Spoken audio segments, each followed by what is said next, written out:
პოლიტიკურ სპექტრში კვლავ შეფასებების თემა მამუკა ხაზრაძის ოჯახის საკუთრების გერმანიის ელჩისთვის მიქირავება საგადასახადო ვალდებულებები და ანტიკორუფციული ბიუროს მიერ ხაზრაძის დეკლარაციის შესწავლის საკითხი.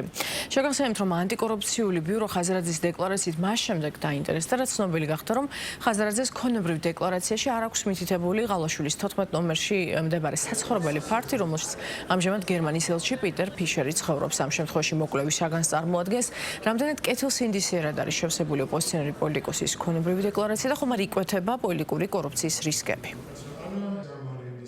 ანტიკორუფციის მოკვლევა ადასტურებს იმას, რომ ქართულ ოცნებას ეშინია ბრძოლის, ეშინია პოლიტიკური ბრძოლის, ჩვენ ძლიერმა საქართველოს გამოვაცხადეთ პოლიტიკური ბრძოლა და ქართულ ოცნებას, რა თქმა უნდა რომ გააკეთოს ყველაფერი იმისთვის, რომ ეს პოლიტიკური ბრძოლა არ იყოს წარმატებული. ეს არის ლეგიტიმაციის გარეშე მყოფი რეჟიმის შიში, მეტი არაფერი.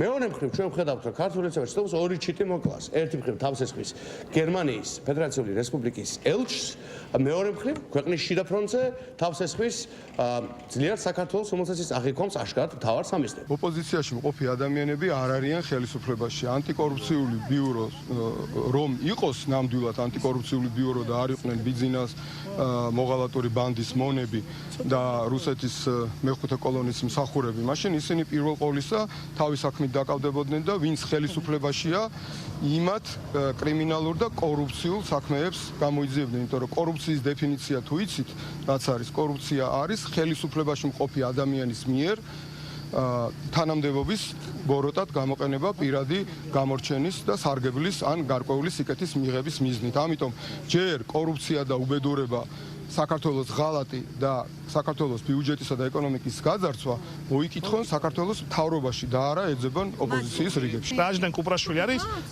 ქართული ოცნების ინსტრუმენტი პოლიტიკური პარტიების წინააღმდეგ, მათ შორის ლელოს, ახალის, რა ვიცი, ერთიანი ნაციონალური მოძრაობის, გახარიას პარტიის, ყველა პარტიის წინააღმდეგ არის ინსტრუმენტი და როგორც კითხვა გავიგე ადრესატიდან deep state-ის ნაწილიც ყოფილა. დადასტურებულად ვიცით, რომ ეს ადამიანი იბრძვის პოლიტიკაში და საკუთარ თავს პოლიტიკოს უწოდებს მხოლოდ იმიტომ, რომ საკუთარი ჯიბე გაისკელოს და როდესაც ასეთ მხილებული ადამიანი ამდენ პოლიტიკურ თუ პირდაპირ სისხლისამართლის დანაშაულში მხილებული ადამიანი, რომ კონკრეტულად ერთ გარიგებას არ ასახავს თავის დეკლარაციაში, ეს გასაკვირი საერთოდ არ არის. შესაბამისად, ახლა ანტიკორუფციული ბიურო იმსჯელებს საკონსულო საკითხთან დაკავშირებით, გამოიკლოს ყველა მასალას და მიიღებს ობიექტურ გადაწყვეტილებას. მთავარი ის კი არის, რომ შეიტანა თუ არ შეიტანა მამუკა ხაზარაძემ დეკლარაციაში კონკრეტული იჯარი ხელშეკრულება და აქედან მიღებული შემოსავლები